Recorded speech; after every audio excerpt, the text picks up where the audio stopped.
What's going on, everybody?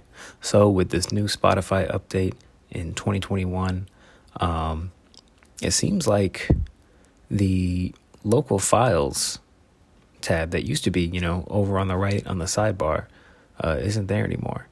And so there's a little bit different of a layout.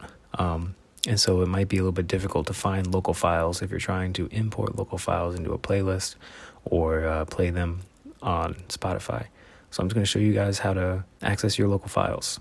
So the first thing that you're going to want to do, you're going to want to go to your library.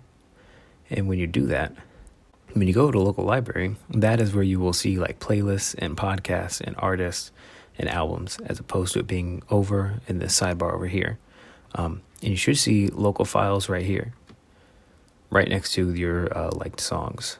And if it is not there, the only thing that you can do is you can go up to your account, which should be up in the right-hand corner.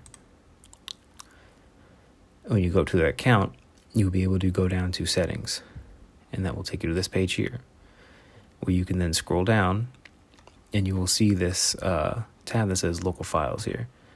And you can either, turn it off or turn it on so that it shows your local files.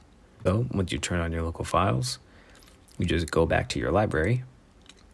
When you go over to your library, you will see that right next to like songs, you have local files right there. And that is how you locate your local files on Spotify.